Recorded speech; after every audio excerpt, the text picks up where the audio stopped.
A paz do Senhor, meus irmãos, seja bem-vindo ao canal Diaconia da Palavra.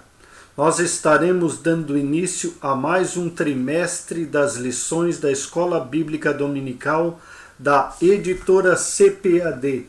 E nesse trimestre estaremos apresentando esta lição sobre o apóstolo Paulo, lições da vida e ministério do apóstolo dos gentios para a Igreja de Cristo. Então, uma lição aí que vai nos edificar muito sobre esse gigante da fé e da igreja, que vai nos trazer aí grandes ensinamentos.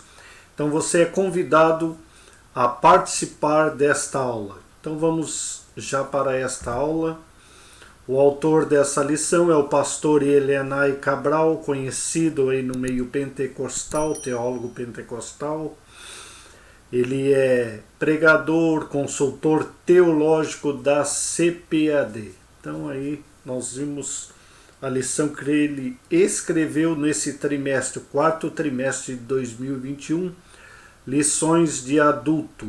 Então o tema ali os irmãos já podem ver, o apóstolo Paulo, lições da vida e ministério do apóstolo dos gentios para a Igreja de Cristo. Então nessa lição número 1, nós vamos ter uma introdução sobre toda a lição. E o tema é o mundo do apóstolo Paulo.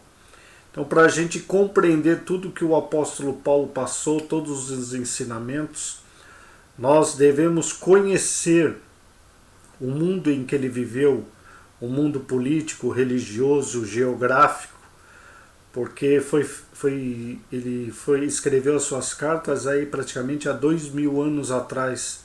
Então o nosso mundo hoje é muito diferente do mundo do apóstolo Paulo. Então por isso é necessário a gente compreender o mundo do apóstolo Paulo. Então vamos à introdução. E a primeira coisa é o textuário, que se encontra em Atos capítulo 9, versículo 15. Disse-lhe, porém, o Senhor: vai, porque esse é para mim um vaso escolhido para levar o meu nome diante dos gentios e dos reis e dos filhos de Israel. Então Paulo foi escolhido para levar o nome de Jesus diante dos gentios, todas as nações da sua época, aos reis e aos filhos de Israel, que são os judeus. Verdade prática, segundo a sua soberana vontade, Deus usa as circunstâncias para fazer uma grande obra. Então não importa as circunstâncias, Deus pode usar tanto uma circunstância boa ou ruim para fazer os seus desejos. E Ele pode fazer uma grande obra através disso. Leitura bíblica em classe encontra em Atos, capítulo 26, versículo 1 ao 7. Depois Agripa disse a Paulo: permites-te que te defendas. Então Paulo, estendendo a mão em sua defesa, respondeu: tenho por venturoso, ó rei Agripa, de que perante ti me haja hoje de defender de todas as coisas de que sou acusado pelos judeus. Mormente sabendo que tens conhecimento de todos os costumes e questões que há entre os judeus, pelo que te rogo que me ouças com paciência. A minha vida, pois, desde a mocidade, qual haja sido, desde o princípio, em Jerusalém, entre os da minha nação, todos os judeus a sabem, sabendo de mim desde o princípio, se o quiserem testificar, que conforme a mais severa seita da nossa religião vivi fariseu. E agora, pela esperança da promessa que por Deus foi feita a nossos pais, estou aqui e sou julgado, a qual as nossas 12 tribos esperam chegar, servindo a Deus continuamente, noite e dia. Por essa esperança, ó rei Agripa, eu sou acusado pelos judeus. O objetivo geral dessa lição é saber como o mundo de hoje é uma porta aberta para o Evangelho. Os objetivos específicos. O primeiro tópico da lição: apresentar o mundo de Paulo no Império Romano. O tópico 2, discorrer sobre o mundo cultural de Paulo. O tópico 3, descrever o mundo religioso de Paulo. A introdução da lição. O assunto desse trimestre é a vida do apóstolo Paulo. Para compreendê-lo melhor, veremos como era o mundo que o apóstolo atuava. Por isso, o texto áureo dessa lição apresenta como Paulo foi vocacionado para levar o nome de Jesus diante dos gentios. Então, como eu disse aqui, nesse trimestre estudaremos a vida do apóstolo Paulo, o seu chamado e toda a sua vida e a sua missão. Então, o nome do apóstolo Paulo é conhecido de todos os cristãos, conhecido também na maioria dos judeus e dos muçulmanos. É citado, argumentado, ele é atacado e também defendido. Então esse personagem aí muito comentado, não só no meio cristão, mas aí entre os judeus, os muçulmanos e outras religiões. Uns atacam, outros defendem. Então, o primeiro tópico, o mundo de Paulo no Império Romano. Entendendo a origem de Paulo. Há poucas informações concretas acerca da vida cronológica de Paulo, como sua data de nascimento, formação cultural e religiosa. Geograficamente, Paulo, nome romano, era natural de Tarso, capital da Cilícia, que ficava às margens do rio Cídnus, na Ásia Menor. Sobre o seu nascimento não temos data prevista. Talvez tenha ocorrido no ano 5 a.C. Dessa forma, quando o nosso Senhor foi crucificado, Paulo poderia ter entre 30 a 35 anos. Então, Paulo era contemporâneo de Jesus, provavelmente não conheceu e provavelmente tinha a mesma idade que Jesus Cristo. Nós podemos ver aí no mapa que eu coloquei aí no slide, os irmãos podem ver ali que eu marquei ali Tarso. Então a gente consegue aí ver no mundo antigo que ele ficava aí na Ásia, a cidade de Tarso. Então ficava ali também próximo a Jerusalém, ali mais embaixo. Então Tarso era uma cidade da Cilícia, da Ásia Menor, onde atualmente está a Turquia. Então se Paulo nascesse nos dias de hoje, ele seria turco. Na época de Saulo já era uma cidade grande, com mais de 200 mil habitantes e muito próspera. Era predominantemente grega e um dos mais efervescentes centros da cultura do mundo helênico, rivalizando com Atenas. Então Tarso era a principal cidade da Cilícia no extremo sudoeste da Ásia Menor. Então, como nós vimos aí, era uma região dominada ali pela cultura grega e ela tinha essa rivalidade ali com cidades gregas como Atenas e outras cidades. Ela ficava a 19 quilômetros do mar. Então nós podemos aí ver uma foto atual desta região, desse rio.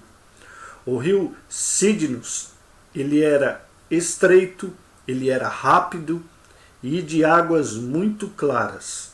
E ele atravessava a cidade e ia cair no porto artificial, obra-prima do mundo antigo. Então esse rio aí desaguava num porto feito pelo homem, um porto artificial, que era uma obra-prima do mundo antigo. Ali Cleópatra, uns 40 anos antes do nascimento de Paulo, aportara a fim de encontrar com Antônio. Então nós vimos aí uma citação histórica sobre esse porto e sobre esta região. A geografia do mundo de Paulo. Geograficamente, o mundo gentílico estava sob o domínio do Império Romano. Naqueles dias, entre o ano 33 e 35, o imperador era Tibério.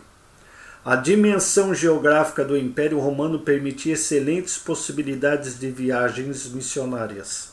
Segundo informes da história, a malha viária abrangia em torno de 300 mil quilômetros, sendo que 90 mil quilômetros apresentavam condições excelentes para viajar. As estradas do Império, bem como as vias, as portas marítimas, foram de grande importância para a expansão da fé cristã. Então os irmãos sabem aquele ditado que diz que todos os caminhos levam a Roma. Então o Império Romano ele investiu muito em transportes, investiu muito em vias. Nós podemos aí ver uma dessas excelentes pavimentações aí que o Império Romano fez. Então eles conseguiam aí viajar e transportar tanto animais como mercadorias, e isso trouxe grande prosperidade ao Império Romano. Nós vemos na nossa nação Brasil, por que nós temos dificuldade em prosperar? Porque as nossas estradas são horríveis. Então por isso que temos essa dificuldade, nós perdemos muito dos nossos produtos, porque as estradas são ruins, os caminhões se estragam, é muito combustível, é muito gasto. E tudo isso entra no valor do frete. Então por isso que Roma, os imperadores investiam tanto em estradas para vir a prosperidade para o seu reino. Como eles dominavam muitos lugares, então as riquezas desses países tinham que vir para eles e vinham através dessas belíssimas estradas. Então, pelo Espírito Santo, o apóstolo percebeu as oportunidades incríveis da disseminação do Evangelho no Império. Ele via essas ruas e falou, como eles conseguem levar essas mercadorias a todo o Império, eu também, através dessas vias, eu consigo levar a mensagem do Evangelho de Cristo. Então, Deus deu essa sabedoria ao apóstolo Paulo. Ele usou todos os meios possíveis de transporte da época, inclusive navios pelas vias marítimas, nas quais sofreu naufrágios e enfermidades. É outra coisa que a gente não usa aqui no Brasil, que é os navios. Nós usamos talvez muitos internacionalmente, mas a cabotagem aí, que é entre aqui a nossa nação, tipo pegar uma mercadoria lá do norte e trazer aqui para o sul, a gente usa muito pouco o transporte marítimo ainda. Por isso, essa falta de prosperidade. Nós temos aí um mar extenso e nós poderíamos usar o transporte aquaviário, infelizmente aí, devido aos nossos políticos maravilhosos, nós não temos isso. Um país que poderia ser uma potência mundial fica sempre derrapando na economia. Então assim, a geografia do mundo paulino tem papel essencial para a plantação das primeiras igrejas. Por isso devemos pensar nas oportunidades que Deus nos dá para a eficiência da evangelização urbana e do campo. Então nós vemos que antigamente era feito muito culto ao ar livre, muito evangelismo de porta em porta com folhetos, mas hoje tem mudado muito isso.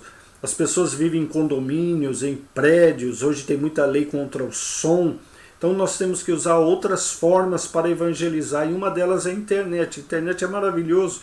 Eu posso estar aqui no sul do país e esse vídeo pode chegar no norte, em qualquer lugar do Brasil, em outros países, em outros continentes, se eu precisar sair daqui da minha cidade. Então por isso nós temos que usar a tecnologia, como o Facebook, YouTube e tantos outros, para pregar o Evangelho de Cristo.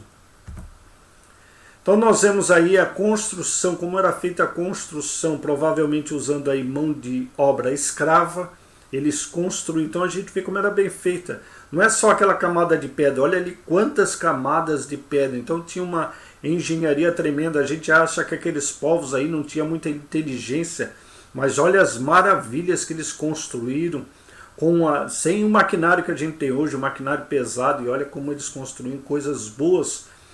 Como nós vimos aí na foto passada, olha ali, ó, existe até hoje, tem ali, ó, uma via até hoje, como era bem feita. Hoje nós temos asfalto, temos outras tecnologias, mas para o mundo antigo era uma tecnologia aí de ponta que o Império Romano fazia nas suas estradas. Então nós vemos ali, ó, os soldados que cuidavam para os escravos não fugir, os escravos trabalhando. Nós vemos ali talvez um arquiteto, um engenheiro ou até um agrimensor ali que media tudo, porque tudo tinha que ser bem certinho, as camadas tudo certo. Nós vemos na outra imagem ali que eles já tinham a tubulação para esgoto, para as águas fluviais, as águas que vinham aí da chuva para não ter inundação, estragar as estradas. Nós vemos ali em cima que tinha até bueiro. Então nós vemos que não devia nada às ruas de hoje. As ruas de hoje, às vezes a gente vê rua aí que não tem essa preparação que tinha nessa época. Então aí o final, olha aí como ficava linda aí essas ruas aí do Império Romano. Então Paulo usava isso aí, talvez a pé, de cavalo, de carroça. Ele conseguia fazer essas viagens e pregar o Evangelho a muitas cidades do Império Romano. Tópico 3. Paulo chamado para os gentios. Atos 9 mostra que em sua infinita sabedoria e presciência, Deus separou Paulo e o chamou a partir de uma experiência espiritual impressionante, bem diferente dos demais apóstolos, para levar o nome de Jesus ao mundo gentílico. Então nós vimos que ele tinha uma fama tão grande de um fariseu, de um perseguidor que pegava cartas para perseguir a igreja, para matar a igreja, matar os crentes, prender os crentes, que os crentes tinham medo de pregar o evangelho. Imagina alguém falar para você, vai lá e prega para Hitler. Você fala, não, Deus, o senhor deve estar de brincadeira, eu não vou lá. Foi o que aconteceu. Ananias chegou, não, senhor, tem misericórdia, o senhor sabe quem que o senhor está falando para mim pregar o evangelho? Então, aí Deus teve que falar, não, eu sei, mas ele é um vaso escolhido, vai lá e fala com ele. Quando chegou ele lá, ele estava cego, porque ele viu Jesus transfigurado, o seu corpo glorificado, e aquilo queimou talvez as suas retinas, e ele ficou cego, como a gente vê na imagem ali, ele caiu por terra, e ele teve esse encontro espiritual com Deus. Então não foi o homem que evangelizou ele, foi o próprio Jesus Cristo que foi lá e pregou para ele, e ele veio a se converter. Então ele soube que seu apostolado não se daria em Jerusalém, que já tinha Pedro, Tiago, então já tinha bastante. Tem gente que assim quer pregar onde tem muito, tem lugares aí que ainda não ouviram, que não tem alguém para pregar lá. Então é nesses lugares que nós devemos ir, não ficar chocando uma igreja com a outra, milhares de igrejas, talvez numa cidade, e outras cidades às vezes não tem nenhuma igreja. Além de outros apóstolos que ainda não haviam se espalhado pelo mundo. Então os crentes dessa época estavam muito concentrados em Jerusalém, mas Deus tinha um propósito para fazer essa igreja se espalhar e pregar o evangelho a toda criatura. Então nós vimos aí que ele pergunta para aquela aparição que aparece para ele ali, brilhando, aquele homem brilhando ali, e diz, quem és, Senhor? Aí ele responde, eu sou Jesus a quem tu persegues. Levanta-te e entra na cidade, lá te direi o que fazer. Então ele achava que ele estava certo, que ele estava pregando contra uma seita que tinha se levantado, mas ele não sabia que ele estava se levantando contra o próprio Messias, o próprio Jesus. Por isso Jesus fez dele um grande missionário. Agora imagina as outras pessoas pensando, aquele que era o perseguidor, agora ele começou a ser perseguido. Então por isso Atos 26 menciona o testemunho pessoal do apóstolo perante o rei Agripa. Mas levanta-te e põe-te sobre teus pés, porque te apareci por isso, para pôr ministro e testemunha. Então esse foi o ministério de Paulo, ser ministro e testemunha de Jesus. Testemunha para quem? Dos gentios, a quem agora eu te envio. Então ele foi chamado para pregar o evangelho aos gentios, a todas as nações de sua época. Enquanto os apóstolos de Cristo restringiam-se a anunciar Jesus aos judeus, nosso Senhor convocava Paulo de maneira dramática para ser apóstolo entre os gentios. Nosso Senhor continua a chamar pessoas para um ministério. Precisamos estar sensíveis à voz do Espírito Santo a nos chamar. Então hoje em dia Deus também tem aí pessoas que estão chamando aí para o ministério de apóstolo. Não esses aí que pegam cargos e dizem, eu sou apóstolo, mas os verdadeiros apóstolos, que são os missionários que vão aí em lugares tão difíceis pregar o evangelho como Paulo foi pregar, e aí a gente vê ele pregando a reis, a generais, a soldados, a judeus, a gentios. Através da sua cultura ele pregou para todo mundo. Então aí, Romanos 1:1, ele diz: Paulo, servo de Jesus Cristo, chamado para apóstolo, separado para o evangelho de Deus. Então ele sabia que ele não fazia parte dos 12, mas ele tinha sido chamado como um aborto, como ele diz, para ser apóstolo. Ele foi separado para esse ministério. 1 Coríntios 1:1, ele começa a carta também dizendo: Paulo, chamado apóstolo de Jesus pela vontade de Deus, e o irmão Sóstenes. Então ele teve muito combate contra o apostolado deles, porque muitos diziam: o apóstolo era só os primeiros. Nós não queremos o teu apostolado, você não é apóstolo. Então, por isso que ele escrevia na carta: Paulo, chamado apóstolo de Jesus Cristo. Olha o que ele diz em Efésios 1:1. Paulo, apóstolo de Jesus Cristo, pela vontade de Deus. Não foi o homem que escolheu ele, foi o próprio Deus. Aos santos que estão em Éfeso e fiéis em Cristo Jesus. Tópico 2. O mundo cultural de Paulo. A língua mundial daqueles dias era o grego. Para o povo judeu, o hebraico e o aramaico eram as línguas nativas. Entretanto, apesar de a Palestina e todos os demais países do Médio Oriente estarem sob a autoridade do Império Romano, prevaleceu a língua do grego koiné, possibilitado pela infraestrutura de comunicação do Império. Então, mesmo o Império Romano falando latim, como nós vimos aí na lição, a língua que prevaleceu foi o grego koiné, o grego popular. E as línguas nativas, como Paulo aprendeu em sua casa, o aramaico e o hebraico. O koiné era uma língua popular muito difundida na época, como o nosso inglês nos dias de hoje, que é uma língua mundial falada em várias nações. O Novo Testamento foi escrito no grego koiné, e o apóstolo Paulo falava e escrevia fluentemente tanto o grego como o hebraico e o aramaico. Então Deus vai usar a cultura de Paulo nessas línguas para pregar o evangelho.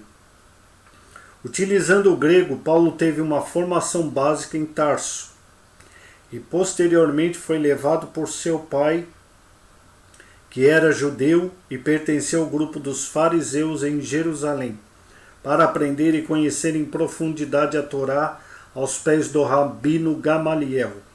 Aqui é possível refletir acerca do uso das principais línguas do mundo: inglês, francês, espanhol, mandarim para a obra da evangelização.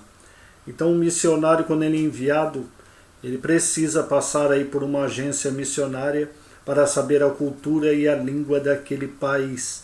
Então, hoje, as línguas mais faladas aí, o inglês, o francês, o espanhol, o mandarim, que é falado aí na China, o alemão e todas as outras línguas. Então, o missionário, depende da região onde ele for, ele precisa saber o idioma. Como é que ele vai pregar o evangelho se as pessoas não vão entender o que ele está falando? Vamos ao próximo slide.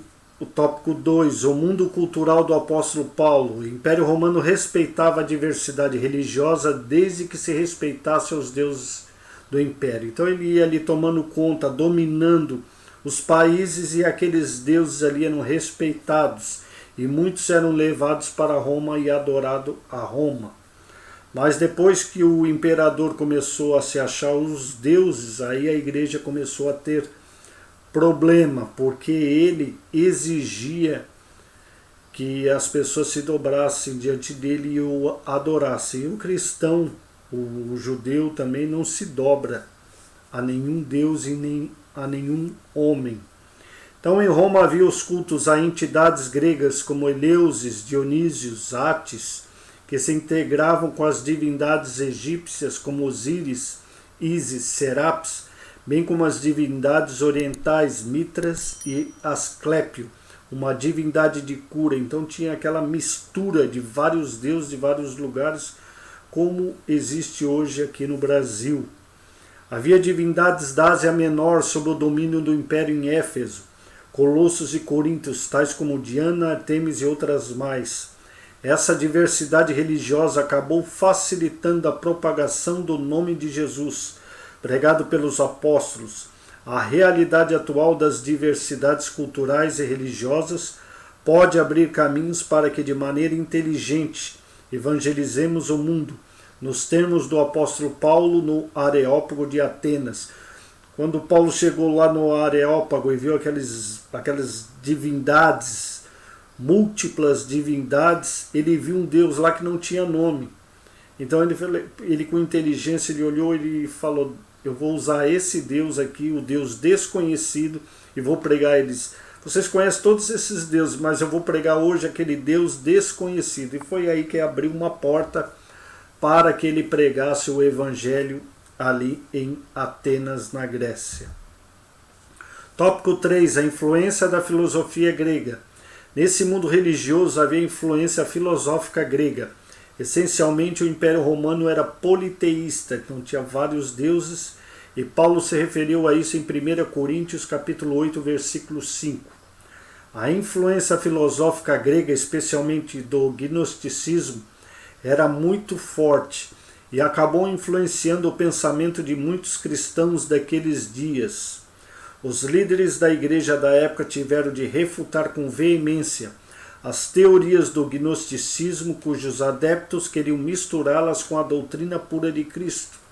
Então tinha várias filosofias, vários entendimentos sobre Deus e sobre o Espírito, sobre tantas outras coisas. Eles começaram a querer trazer isso para dentro da igreja, como acontece no nosso dia. Querem trazer forró gospel, festa junina gospel, e eles botam o gospel e acham que Deus vai aceitar essa mistura. Então nós temos que ter esse exemplo. Como a igreja primitiva não aceitava, nós, através da doutrina, das doutrinas bíblicas, nós devemos refutar essas coisas. De vez a pessoa buscar em oração para que Deus venha avivar a sua igreja, ele começa a copiar as coisas do mundo. Vamos fazer uma festa rave de crente, festa rave gospel, vamos pintar a igreja de preto, fumaça, bailarina, vamos fazer aí uma marcha, vamos fazer tantas coisas aí tiradas do mundo. Então nós não precisamos, o evangelho é tão simples, nós precisamos somente pregar o evangelho e deixar que o Espírito Santo trabalhe na vida das pessoas.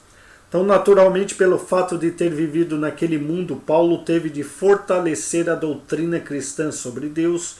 Ele escrevia em suas cartas, as igrejas estavam com problema, e os presbíteros mandavam para ele: nós estamos com problema com o gnosticismo, com o judaísmo, eles estão querendo aqui que os crentes guardem o sábado, não comprem carne de porco, não faça isso, não faça aquilo, o que a gente devemos fazer? Aí Paulo escrevia as cartas para essas igrejas que estavam com problemas, para fortalecer a doutrina cristã sobre Deus, sobre fé, sobre Jesus, sobre o Espírito Santo, sobre graça e salvação.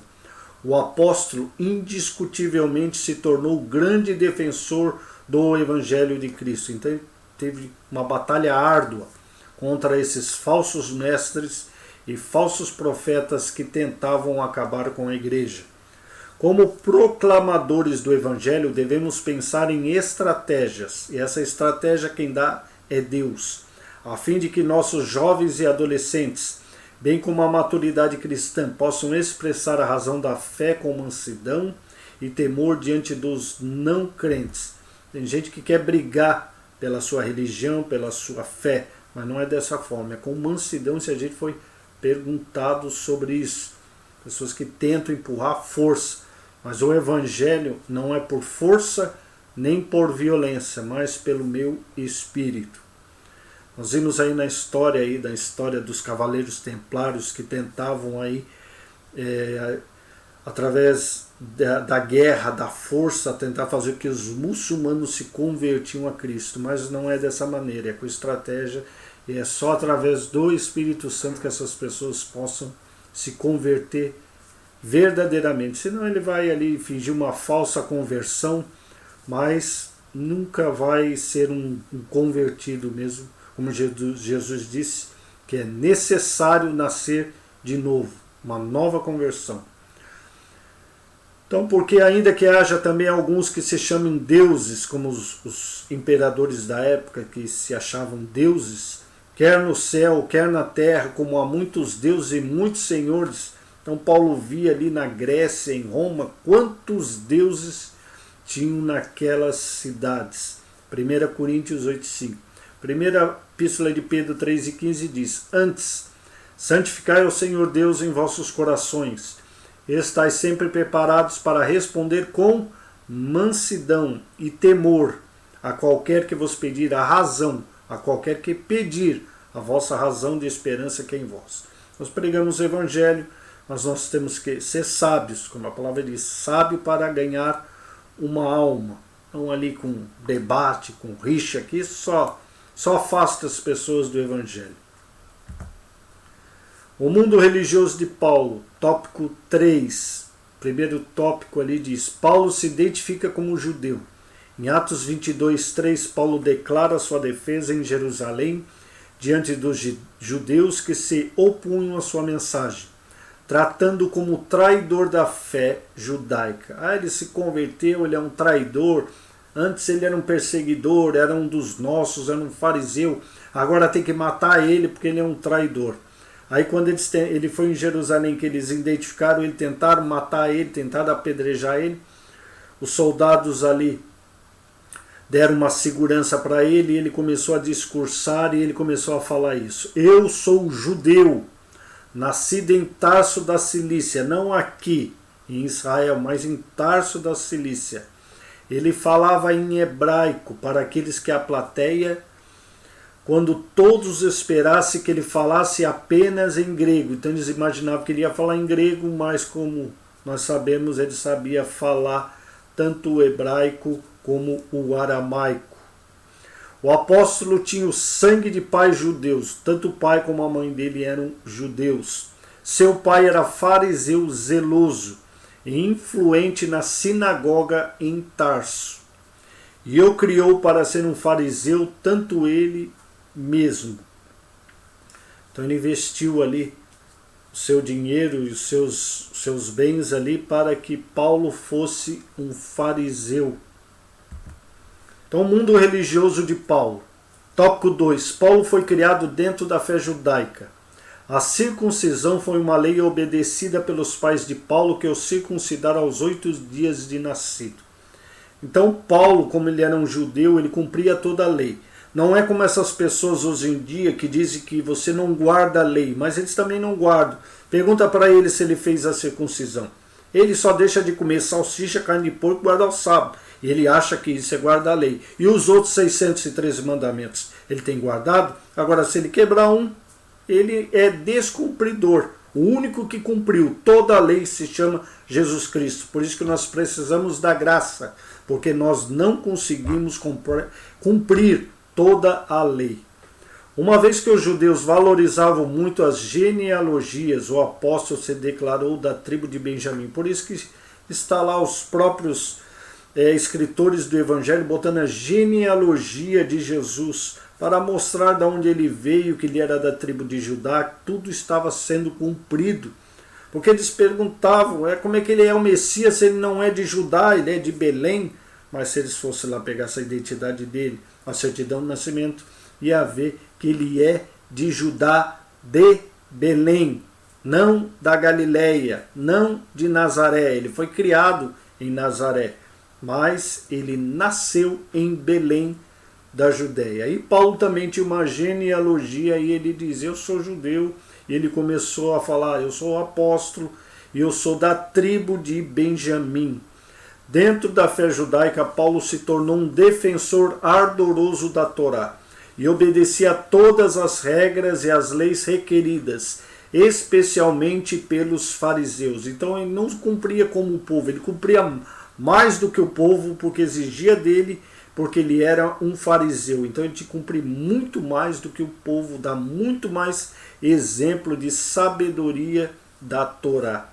Ele era um religioso extremamente zeloso pela obra de Deus, ali pela obra do templo, pela obra da lei, pelo judaísmo ali da sua época.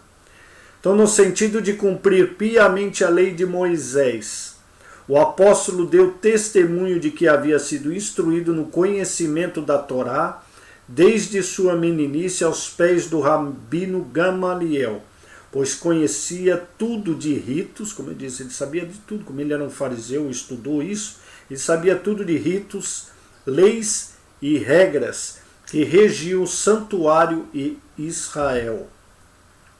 Então, o mundo religioso de Paulo, Tarso era uma fusão de civilizações sob o governo de Roma. Então, tinha várias pessoas ali, de várias nações, de vários países. Então, era uma mistura.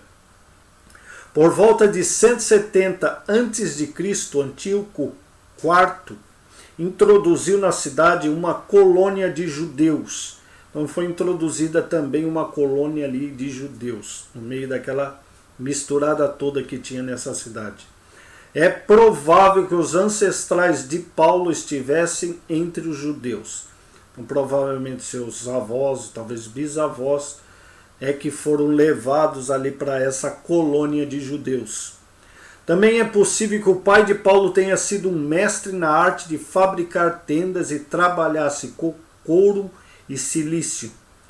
O pano era tecido com longos pelos de bodes pretos para fazer essa tenda. Era uma tenda escura, uma tenda preta. As tendas negras eram usadas por caravanas nômades e exércitos. Então ela tinha uma boa procura por essa cor que ela ficava aí, essa cor negra, e era bem procurada aí pelas caravanas nômades e pelos exércitos. Então o mundo religioso. Da mãe de Paulo nada se sabe. Ele tinha pelo menos uma irmã. Ele nasceu em um lar rico. Sua família detinha a cobiçada posição de cidadania romana. Então, por ele ser rico, e era uma dificuldade, como diz ali, nessa época os civis romanos, que era esse certificado de cidadania romana, era raramente concedido, a não ser por causa de serviços prestados ou por um bom dinheiro. Esse privilégio era hereditário. Então, se a pessoa fez alguma coisa pelo império, ele poderia receber essa cidadania romana, ou ele podia comprar. Então, como o pai do apóstolo Paulo era um homem rico, ele podia ter feito alguma coisa de bem, ou podia ter ido lá com o seu próprio dinheiro e comprado a cidadania romana. E isso também passava para os seus filhos. Então, provavelmente, foi por isso que Paulo tinha a cidadania romana. E nós que vamos continuar estudando a vida de Paulo, nós vamos ver que isso vai ajudar muito em Paulo. Como na época que ele foi lá chicoteado, foi preso, e ele perguntou: por que vocês fazem isso com um cidadão romano? E eles ficaram apavorados: meu Deus, batemos num cidadão romano. E eles tentaram libertar, pedir desculpa, tudo. E se eles fossem somente judeu, ele estava morto por causa disso. Então Deus usou todas essas culturas, até o passaporte de Paulo, para que ele pregou o evangelho aí com mais liberdade. Então, por ser cidadão romano, Paulo possuía um nome latino composto de 3 palavras. Então, um cidadão romano tinha que ter um nome aí com 3 palavras. Por exemplo, Gaius Júlio César. Então, esse era um nome aí, um exemplo do nome de um cidadão romano. Então, como falava o nome, as pessoas já identificavam aí como um cidadão romano. Gaius Júlio César. Os 2 primeiros nomes eram da família. Então, muitas pessoas podiam usar esses nomes da própria família. Este, porém, se perdeu com o tempo. Então, a gente não sabe, aí, principalmente porque Lucas, ele era grego, tinha dificuldades de falar o latim. Provavelmente ele não colocava esses nomes, e esses nomes vieram a se perder. Somente o nome Paulus, esse nome em latim, é que continuou até os dias de hoje. Então esse nome Paulo é um nome romano. Devido ao ritual da circuncisão, ele recebeu um nome judaico, Saulo. Então o nome Paulo é um nome romano e Saulo é um nome judaico.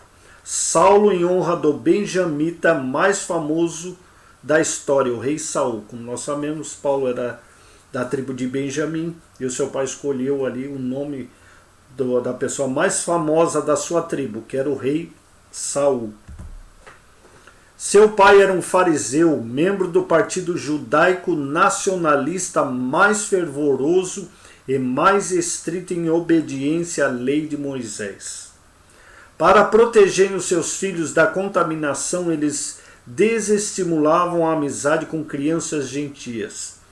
Desprezavam as ideias gregas, embora Paulo falasse grego e latim, mas em casa falava o aramaico derivado do hebraico.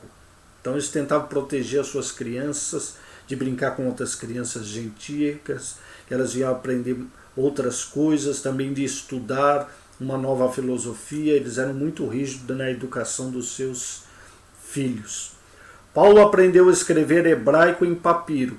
É provável que seu pai o tenha presenteado com um conjunto de rolos em velo. Por ele ser muito rico e investir aí no ministério do seu filho, provavelmente Paulo recebeu esse presente do seu pai. O que ele recebeu? A tradução grega do Antigo Testamento, a Septuaginta.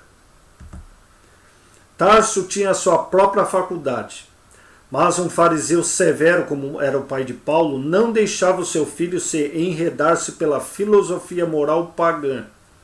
Assim é provável que Paulo, ainda adolescente, tinha sido enviado a Jerusalém. Então, por isso que tinha dinheiro. Pegou o seu filho e mandou lá para Jerusalém para estudar com o rabino. Tinha que pagar esse rabino, tinha que pagar passagem, tinha que pagar alimentação, hospedagem. Então, por isso que nós cremos, os historiadores e os teólogos, que essa família era uma família abastada. Então, durante 6 anos, ele se assentou, como nós vimos aí nessa ilustração, aos pés de Gamaliel, neto do mestre supremo Hilel, que tinha falecido com mais de 100 anos de idade. Então o pai dele escolheu lá um mestre, um grande mestre da época de Jerusalém, que era neto aí de um supremo mestre Hilel, para que o seu filho fosse ensinado na Torá. Então o que Paulo aprendeu com esse grande mestre, esse doutor? Paulo aprendeu com Gamaliel a dissecar o texto até revelar dezenas de possíveis significados. Olha que estudo maravilhoso que ele teve com esse rabino. Paulo aprendeu a debater no estilo pergunta e resposta, conhecido no mundo antigo como diátribe. Também aprendeu a fazer uma exposição, pois o rabi, além de advogado, de acusação ou defesa dos que quebravam a lei, ele era também um pregador.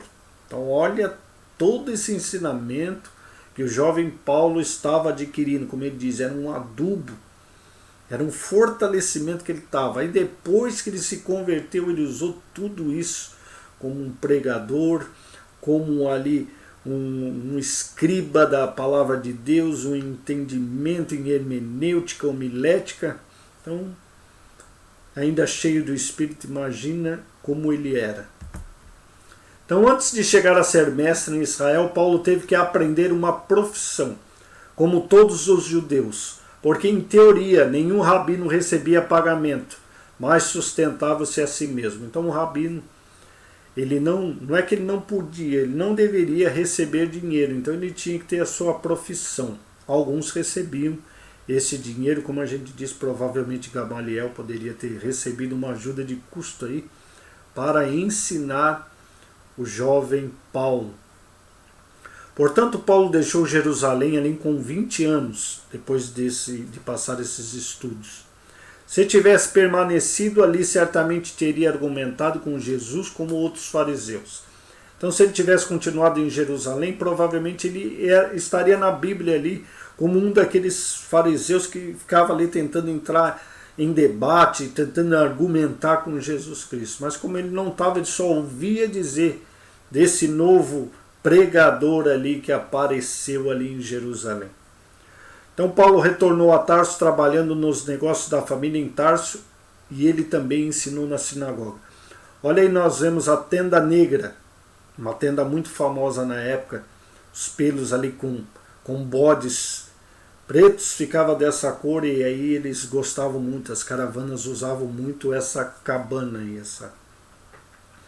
Então Paulo instava os prosélitos, que eram os novos convertidos ao judaísmo, que deveriam submeter-se ao ritual da circuncisão, honrar as exigências cerimoniais da lei. Então hoje, a pessoa que quer converter um cristão ao judaísmo, que alguns dizem judaísmo messiânico, ele primeiro deveria passar pelo ritual da circuncisão. Mas vai lá ver, ele não passa pela circuncisão, não passa por outras exigências cerimoniais da lei. Para essas coisas ele diz, não, isso aí Jesus já não aceita mais, já não está no novo pacto, na nova aliança. Mas as outras coisas eles ainda querem guardar. Então eles querem escravizar o povo cristão a guardar a lei de Moisés. Paulo voltou a Jerusalém com 30 anos. Com ou sem esposa.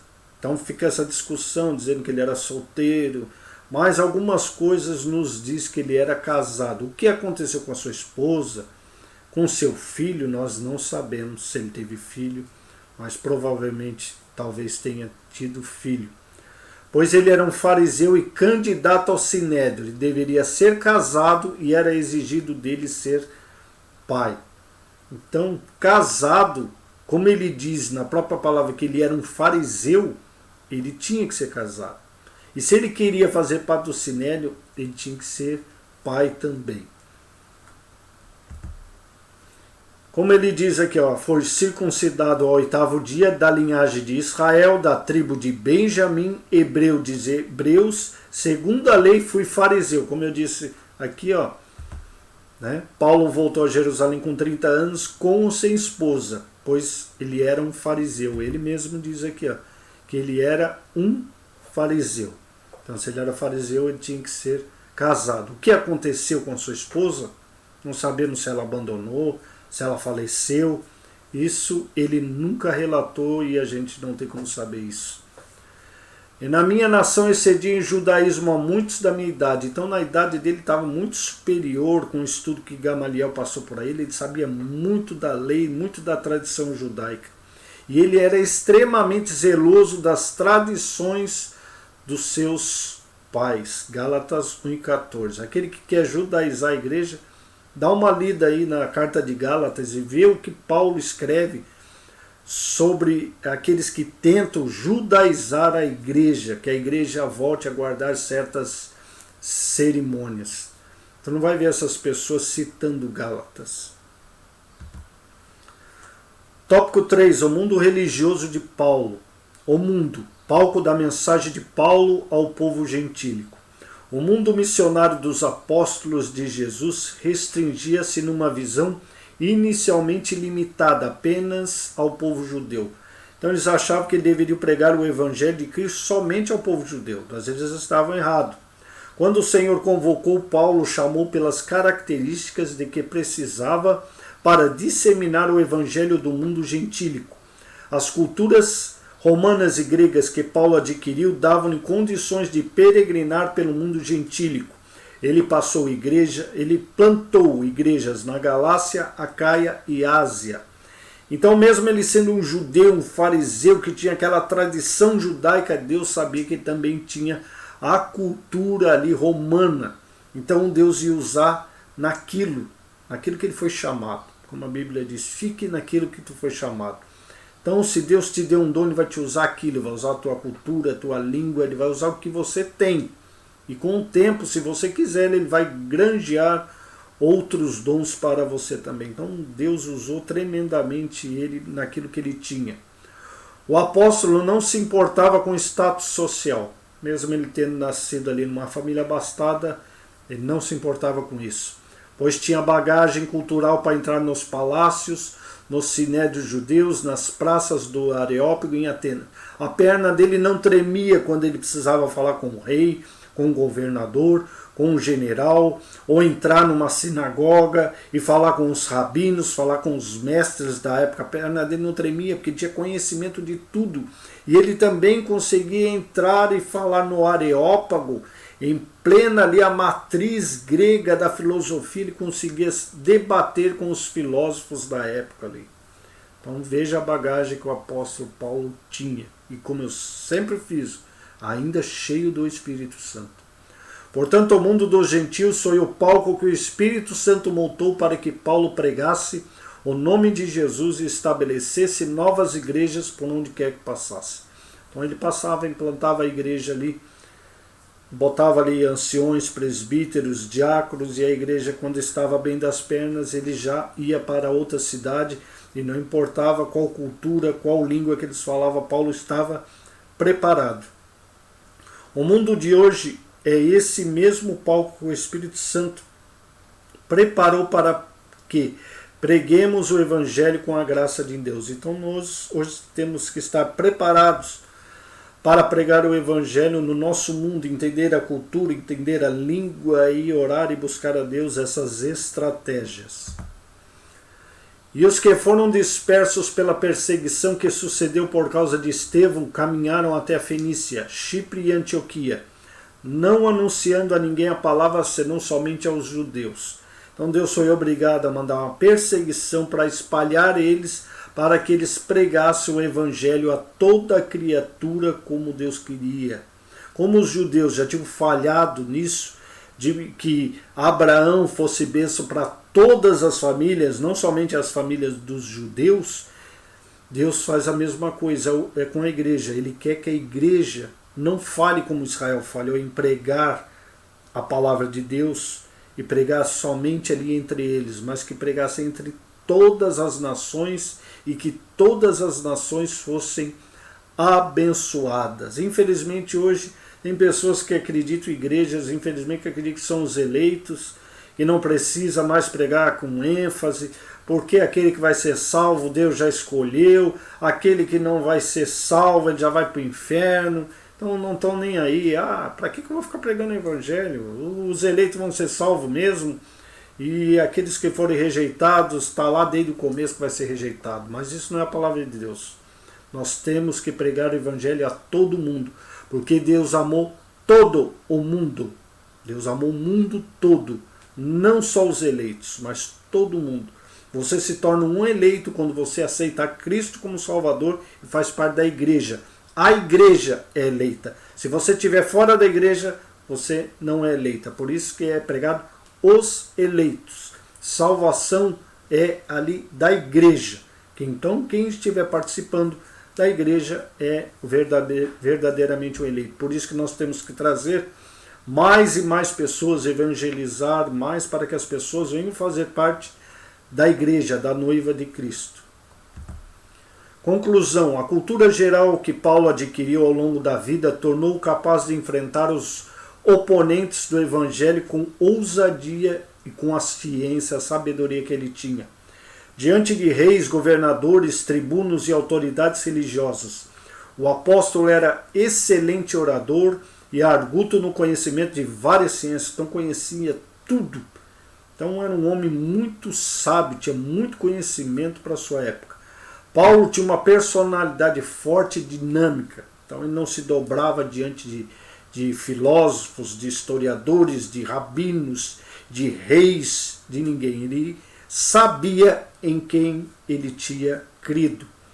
Orientado por convicções profundas, e perseguia seus objetivos com desvelo e grande envolvimento emocional. Então ele tinha um objetivo e ele se envolvia com as suas igrejas, ele chorava pelas igrejas, ele chorava pelo povo judeu, ele queria que o povo judeu se convertesse. Então ele tinha um amor tremendo pelas almas.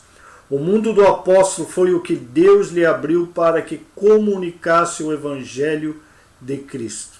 Então Paulo foi aí chamado para pregar esse Evangelho no mundo de sua época.